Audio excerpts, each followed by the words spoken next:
ঝাঁঝে গন্ধে বানাবো সই, মায়ের হাতে তেল কই কই কই। সেই ছোটবেলার মায়ের হাতে ঝাঁঝে ভরা তেল কই যেন আজও মুখে লেগে আছে। আসসালামু আলাইকুম বন্ধুরা, সবাইকে সিস্টার্স কিচেনে স্বাগতম। আবারও একটি নতুন ভিডিও নিয়ে আপনাদের মাঝে চলে এসেছি। আজকের রেসিপি হলো মায়ের হাতের তেল কই, তো দেখতে থাকুন। কই মাছগুলো আমি সুন্দর করে ধুয়ে নিয়েছি। পরিমাণ মতো লবণ দিয়ে দিব, পরিমাণ মতো হলুদ, মরিচ, ধনিয়া গুঁড়ো একসাথে মিলানো ছিল সেটাই দিয়ে দিব। খাঁটি সরিষার তেল দিয়ে দিব। তারপর মাছগুলোকে সুন্দর করে ম্যারিনেট করে নিতে হবে।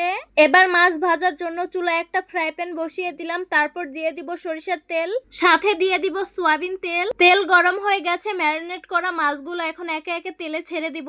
মাছগুলো এক পাশ ভাজা হয়ে গেছে, এখন উল্টে অপর পাশটি ভেজে নিব। কই মাছের পেটের ভিতরে কিন্তু প্রচুর পরিমাণ ডিম আছে, দেখতেই পারছেন আপনারা। আমরা কিন্তু আপনাদের খুবই সিম্পল ভাবে রেসিপি দেওয়ার চেষ্টা করি, যাতে এটা আপনারাও বাসায় ট্রাই করে দেখতে পারেন। বাই দ্য ওয়ে, আমাদের মাটির চুলার রান্না আপনাদের কাছে কেমন লাগে অবশ্যই কমেন্ট করে জানাবেন। মাছগুলো ভাজা হয়ে গেছে, এখন একটা পাত্রে উঠিয়ে নিব। মাছ ভাজা তেলে দিয়ে দিব পেঁয়াজ বাটা, পেঁয়াজ কুচি, কাঁচামরিচ। এখন দিয়ে দিব হলুদ মরিচের গুঁড়ো, লবণ, সামান্য আদা রসুন বাটা। তারপর খুব ভালোভাবে কষিয়ে নিব।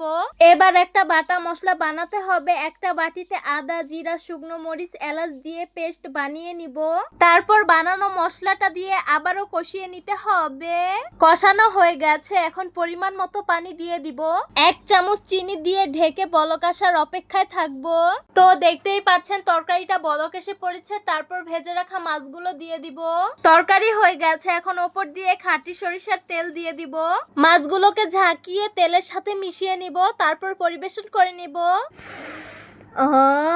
ঠিক মায়ের হাতে সেই ঝাঁঝালো তেল কই, সেই ঝাঁঝে গন্ধে বানাবো সই, মায়ের হাতে তেল কই কই কই। সেই ছোটবেলার মায়ের হাতে ঝাঁঝে ভরা তেল কই যেন আজও মুখে লেগে আছে। তো আশা করছি আজকের ভিডিওটা আপনাদের কাছে অনেক অনেক বেশি ভালো লাগবে। ভালো লেগে থাকলে আমাদের ইউটিউব চ্যানেলটি সাবস্ক্রাইব করবেন, আর যারা আমার ফেসবুক পেজ থেকে দেখছেন পেজটিকে ফলো করবেন। সবাই ভালো থাকবেন, সুস্থ থাকবেন, আর সিস্টার্স কিচেনের সাথেই থাকবেন। আবারও কথা হবে কোনো নতুন ভিডিওতে। তাহলে আজকে এই পর্যন্তই। আল্লাহ হাফিজ।